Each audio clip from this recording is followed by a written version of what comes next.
प्रिय छात्राः, अद्य वयं चतुर्थपाठस्य अभ्यासकार्यस्मिन् विषये पश्यामः किं किम् अस्ति अत्र। सर्वप्रथम प्रश्नः एक पदेन उत्तरत्, एक पद में उत्तर दीजिए। कृषकस्य नाम किम् आसीत्? तो किसान का नाम क्या था? तो हमें पता है कि किसान का नाम क्या था? हरिदत्त है, हरिदत्त नाम था।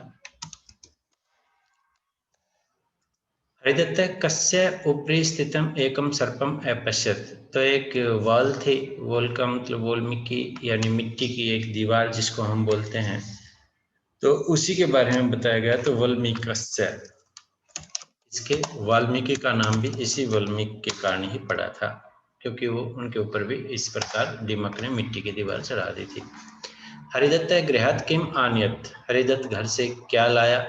तो हमें पता है अक्षीरम लाया था, दूध लाया था। दुग्धम भी लिख सकते हैं, अक्षीरम लिख सकते हैं, और इसलिए अक्षीरम के कारण ही खीर को, खीर शब्द जो है वो भी पड़ा है दूध के बनने के कारण ही। तो ये भी ज्ञान ध्यान रखना है। कृषकः पात्रे किम अपश्यत्? किसान ने पात्र में क्या देखा था? तो एक दिनार थी, उसको देखा था। तो दिनारम, दिनार को देखा था। तो दिनारम, सॉरी ये बदल जाता है कई बार। इसके बाद कृषकस्य पुत्र कदा सर्पम अमारयत्? कृषक के पुत्र ने कब सर्प को मारा? कब मारा था?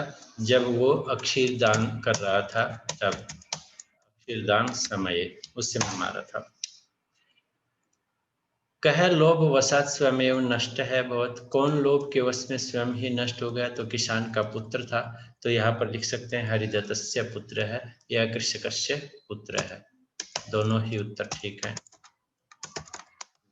पुत्र है, लेकिन पाठ के अनुसार हरिदत्तस्य पुत्र है, यही अंत में दिया गया है, स्वयमेव नष्ट है भवत। अब आ जाते हैं पदानाम अर्थै सम्मेलनम कुरुत। पदों को अर्थ के साथ मेल करना है। तो अहनी का अर्थ दिन होता है, मैं यहाँ से बता देते हैं। अहनी दिन होता है। सर्प शाप होता है। तो यदि यहाँ पर दिख रहा है तो सर्प कौन है? विषधर है।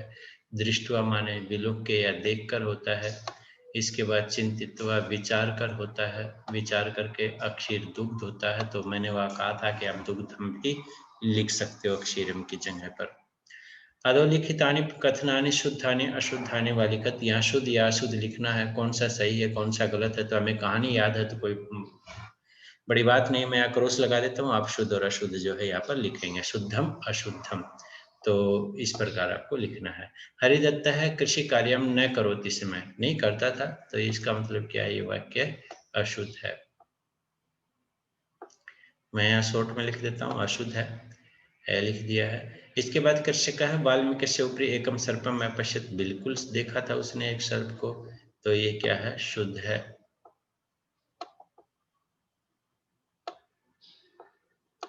तो यहाँ पर आपने पूरा लिख देना है, यहाँ पर मैंने इसको अधूरा छोड़ा है, कहीं आप भी अधूरा ही छोड़ो।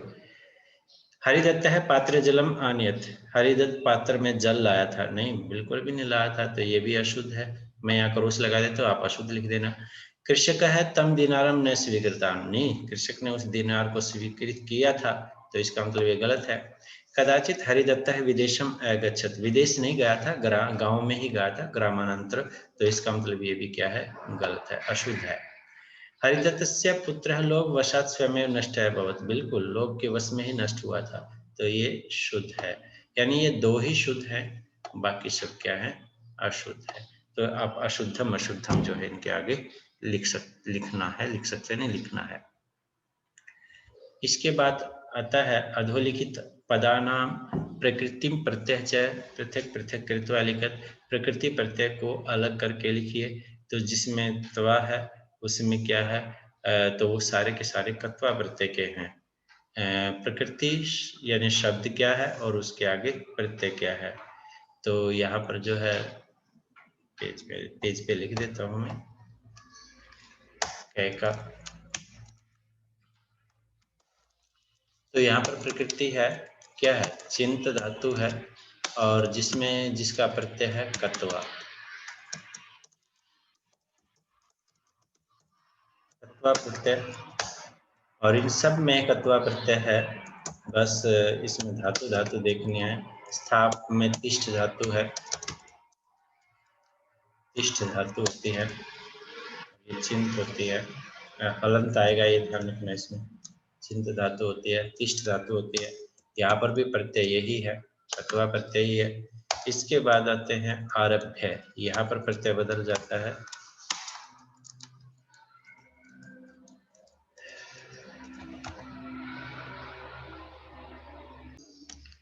तो ये होता है आरभ्य, यह है तो यहाँ पर एक संस्कृत का लेप प्रत्यय होता है, ये ध्यान रखना। सॉरी, पहले मैं वो लिख दूं, आरंभ प्राकृतिक प्रत्यय हो गया, प्रकृति हो गई, और इसका प्रत्यय हो गया लेप, लेप प्रत्यय हो गया। बाकी सब में कर्तवा प्रत्यय ही है।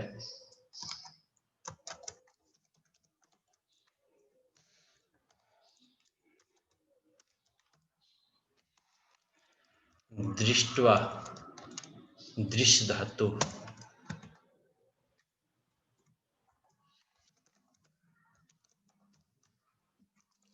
दृश्य है, और इसमें भी कर्तवा प्रत्यय है।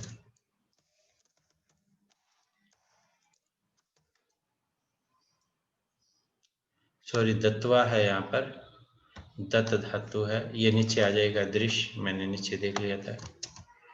तो दृश्य धातु पांचवी की है। यहाँ पर दत्त देने योग में आता है। दा दा धातु लगा देते हैं, यहाँ प्रकृति प्रत्यय में दा ही हो जाएगा। यहाँ पर भी कत्वा है।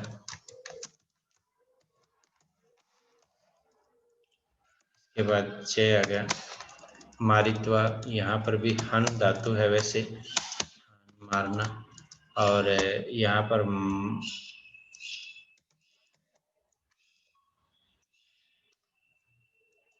मार्य प्रकृति प्रत्यय के अंतर्गत भी आता है,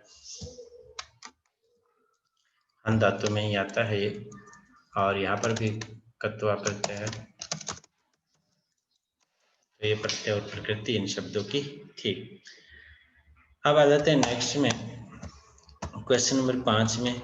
इसमें पूछा है कि पूर्ण वाक्य में उत्तर दीजिए। पूर्ण वाक्य में उत्तर देना है आपको। तो यहाँ पर पहला क देख लेते हैं, क्या पूछा है इन्होंने, कि कस्मात् कारणात्, किस कारण से कृषकस्य, किसान के क्षेत्र खेत में फल समृद्धि न भवति समय, फल समृद्धि नहीं होती थी, या फसल पर नहीं होती थी, या फलों की वृद्धि नहीं होती थी, ये क्या कारण है वो बताना है। तो यहाँ पर दुर्भाग्यवशात, यदि आंसर में लिखेंगे तो दुर्भाग्य से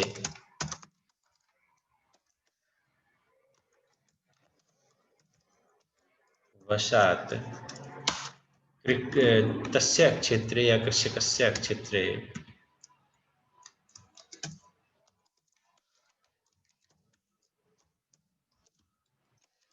फल समृद्धि, ये आ जाएगा आगे, ऐसा कैसा आपको पूर्ण विराम लगा देना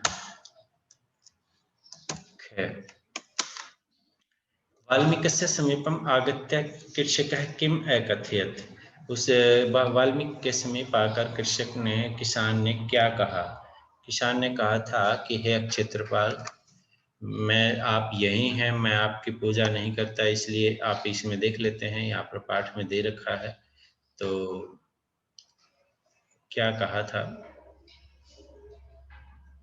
हेरा भोग क्षेत्रपाल। तो एकथियत, वहाँ प्रश्न से उठाकर एकथियत से लेके यहाँ पर ये सारा आपको वहाँ पर लिखना है, उन दोनों लाइनों में।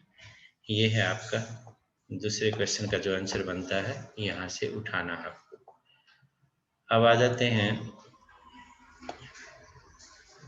यदा कृषका क्षेत्रम अगच्छत् तदा किम अभवत्, जब किसान खेत में आया तो तब क्या हुआ, यानी किसान खेत में गया था तो तब क्या हुआ था। तो यहाँ पर यदा कृषका क्षेत्र में अगच्छत् तदा किम अभवत्, क्या हुआ, खेत में गया। तो यहाँ से ही मैं बता देता हूँ आपको।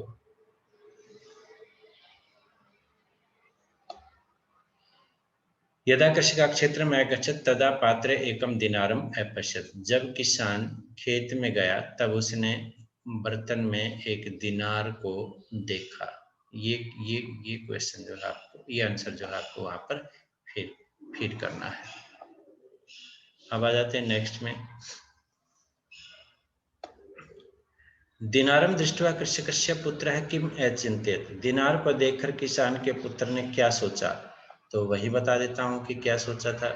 यहाँ लिखने में समय लगेगा, वहां से आप देखकर जो है उसको निशान लगा लेना और वहां से ही लिख लेना है आपको। तो दिनार को देखकर क्या सोचा था।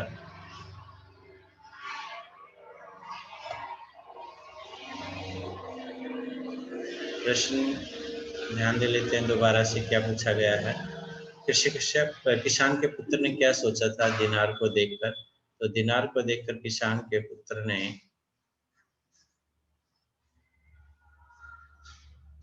अचिंतित दिनारम दृष्ट्वा, ये यहाँ से लेके यहाँ तक अचिंतित, ये इसका आंसर बन जाएगा कि निश्चित रूपेण तस्मिन् वाल्मीके अनेके दिनाराः सन्ति अतः सर्पं मारित्वा सर्वान् दिनारान् प्राप्नोमि। यानी सर्प को मारकर सभी दिनारों को प्राप्त कर लूंगा, ये सब उसने सोचा था।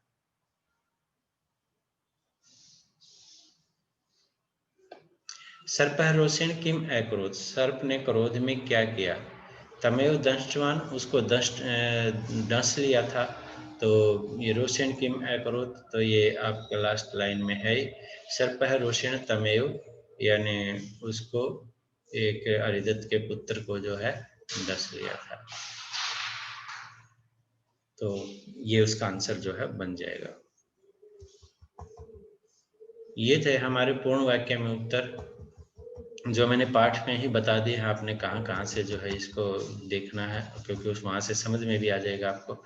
अब देख लेते हैं इसके रिक्त स्थान। अधोलिखितानि सर्वनामान पदानि केभ्य संज्ञा पदेभ्य संति पाठम पठित्वा लिखत। यानी ये जो लिखे हुए हैं सर्वनाम पद, जिनके जो डार्क किए हुए हैं वैसे या रेखांकित है, ये किस संज्ञा पद के लिए हैं, यानी जो नाम दे रखे हैं उनके किसके लिए प्रयोग है। सह कृषि कार्य करोते समय, कौन कृषि कार्य करता था।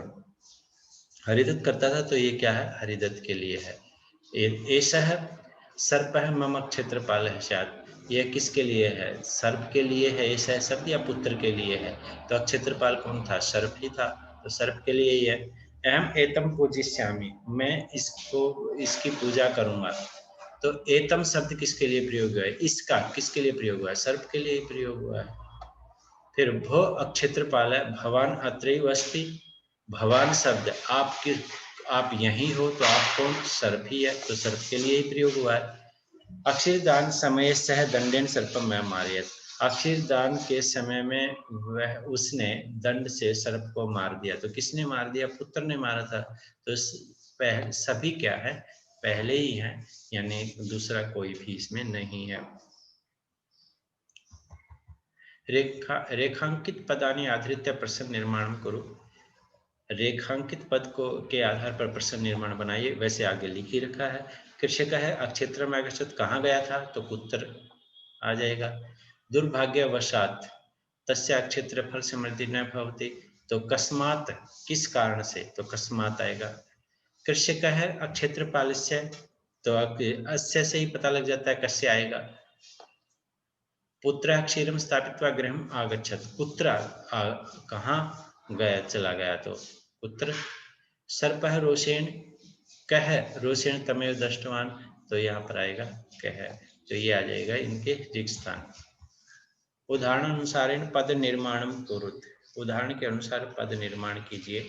जो आगे दे रखे हैं, तो उनका जो विभक्ति और वचन दे रखे हैं उसके अनुसार जो हमें निर्माण करना है। अक्षेत्र का सप्तमी विभक्ति एक वचन अक्षेत्रे। वाल्मीकि षष्ठी एक वचन वाल्मीकस्य। सर्प द्वितीय एक वचन सर्पम सर्पे सर्पाणि। इस प्रकार चलेगा। सर्प है सर्पो सर्पा, ऐसे चलेगा। सर्पम यहाँ पर क्या आ जाएगा, सर्पम आ जाएगा, पै के बाद में अलंत आ जाएगा। अस्मद प्रथमा एक वचनम, अहम आवाम वयम होता है, तो अहम आएगा अस्मद का। कृषक प्रथमा एक वचनम, तो कृषक है, विसर्ग लग जाएंगे।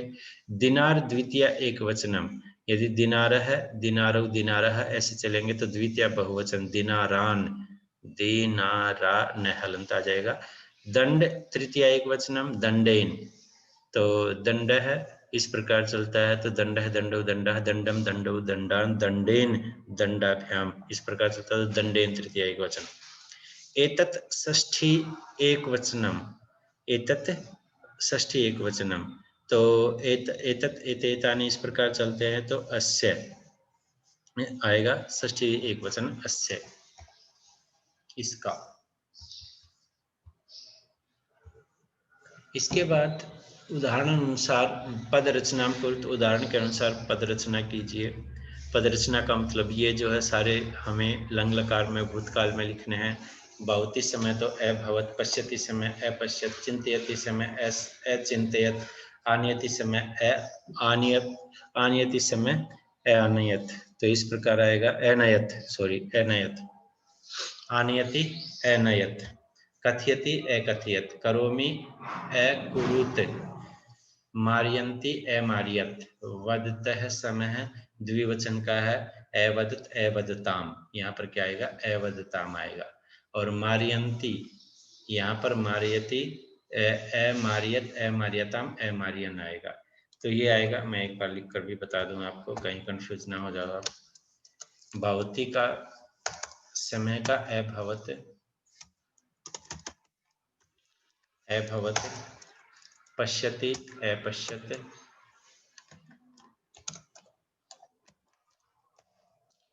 चिंतयति अचिंतयत,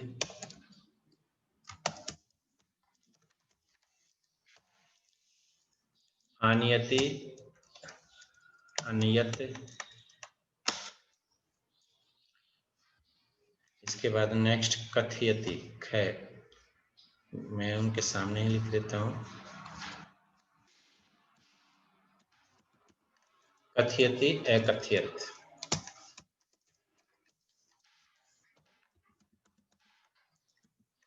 करोमि अकुर्म,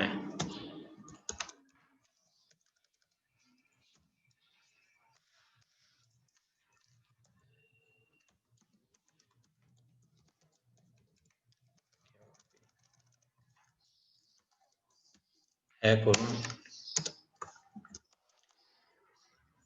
इसके बाद है मारियंती, अमारियत अमारियताम अमारियन, क्योंकि वो क्या है बहुवचन का है, अमारियन, वैसे ही आएगा। वदति वदतः समय द्विवचन है, अवदत अवदताम अवदताम, इतना सा ही ध्यान रखना, तो ये सही हो जाएंगे, क्योंकि ये किसमें है, लंग लकार भूतकाल में है। अधोलिखितानि वाक्यानि घटना क्रमानुसार लिखा। पहले इनको वाक्यों को पढ़ना पड़ेगा, फिर ये घटना के अनुसार लिखने हैं। एतत् अजानम अहम एतावत् पर्यंतम एतस्य पूजाम न करोमि, यह जानकर मैं जो है इसकी यहाँ पर पूजा नहीं करता हूँ, अब तक पूजा नहीं की है। हरिदत्त गृहात् एकस्मिन् पात्रे क्षीरम् आनयत्, हरिदत्त घर से एक पात्र में दूध ले आया। स वाल्मीकि स उपरि एकं सर्पं पश्यत्, उसने वाल्मीकि के ऊपर एक सर्प को देखा, तो पहले ये आना चाहिए, फिर उसके बाद दूध लाया। एवं में प्रतिदिन अक्षरम दत्वा एकम दिनाम प्राप्नोति समय, फिर इसके बाद ये आना चाहिए, और सबसे पहले क ही आना चाहिए। तो एकदा हरिदत्ता क्षेत्र कार्यम करोति समय, एक बार हरिदत्ता क्षेत्र में काम करा था, तो अब ये आ जाएगा सबसे पहले, तो सबसे पहले ये आ जाएगा, फिर क आ जाएगा अभी तक। अतएव मम कृषि कार्यम निष्फलम भवति, अब जो है दूसरे नंबर पर ये आ जाएगा, अब तीसरे नंबर पर एतत् जानम ये आ जाएगा। इसके बाद से अचिंतित ऐसे सर्पम क्षेत्रपाल है स्यात्, उसने सोचा कि यह क्षेत्रपाल ही मेरा क्षेत्रपाल है, उसने सोचा कि यह सांप ही मेरा क्षेत्रपाल है, यानी क्षेत्र का रक्षक है। इतः परम अहम एतम पूजिष्यामि, इसके बाद मैं इसकी पूजा करूंगा। तो अब ये देखना है कि सबसे पहले क्या आएगा। सबसे पहले आएगा एकदा हरिदत्ता क्षेत्र कार्यम करोति समय, यानी एक बार हरिदत्त जो है क्षेत्र में काम कर रहा था, यानी गया गया। इसके बाद जो है उसने सांप को देखा, ये आ गया। सांप देखने के बाद वो क्या हुआ कि यहाँ पर देख लेते हैं, उसने सोचा कि यह क्षेत्रपाल ही मेरे जो है वो है, यानी पहले नंबर पर ये आएगा, दूसरे नंबर पर ये आ गया, और तीसरे नंबर पर ये आया। अब चौथे नंबर पर देख लेते हैं कि वो मेरा क्षेत्रपाल है, तो इसलिए उसने ऐसा कहा। तो यहाँ पर जो कै भाग है वो क्या आ जाएगा कि मैं अब तक इसकी पूजा नहीं करता, यही कारण है कि मेरी फसल अच्छी नहीं होती है, ये बताया था। इसके बाद हम देख लेते हैं कि अतएव ये आ जाएगा चय भाग, किसी कारण मेरी कृषि का कार्य जो है वो निष्फल होता है, मैं इसकी पूजा नहीं करता हूँ, तो ये 5 नंबर पर ये आ जाएगा। इसके बाद हमारे पास बच गए हरिदत्त घर से जो है क्या लाया, अक्षीरम लाया, तो इससे पहले आ जाएगा हमारा जय भाग, सॉरी, क्योंकि इसके बाद मैं जो है इसकी पूजा करूंगा तो ये ये खंड आ जाएगा। और फिर वो एक पात्र में दूध लाया, 7वें नंबर पे ये आ जाएगा। और इसके बाद अंत में ये आएगा 8वें नंबर पर कि प्रतिदिन दिनार प्राप्त करता था।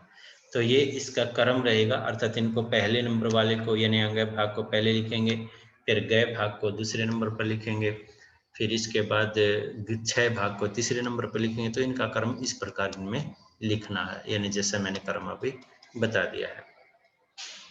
रचनाभ्यास है, बहुत जरूरी होता है। समय निपात से प्रयोग है, तो समय निपात का प्रयोग यहाँ पर बताया गया है। जैसे गच्छति के आगे गच्छति समय, पठती के पठंती के आगे पठंती समय, वस्ती के आगे वस्ती समय, समय का अर्थ था होता है, तो इसलिए समय का प्रयोग। और ये भूतकाल में यदि लंग लकार का प्रयोग करें तो अगच्छत का गच्छति समय, अपठत का पठती समय और अगच्छन का गच्छन्ति समय। तो ये गस्ती गस्ते गच्छन्ति इस प्रकार जो है एक वचन द्विवचन बहुवचन हो जाएंगे, ये समझाया गया है। तो इसी तरह विद्यार्थी मध्यम पुरुष और उत्तम पुरुष में लंग लकार व समय का प्रयोग सीख लें, यानी जो लंग लकार के जो भी हैं अपठत, अपठताम, अपठन, अपठ, अपठतम, अपठत, अपठम, अपठाव, अपठाम, तो इसके साथ समय समय का प्रयोग भी सीख लेना हमें चाहिए। जैसे अपठ का पठती समय, गश्ती समय, पठती समय, पठते समय, इस प्रकार जो हम सीख लेते हैं।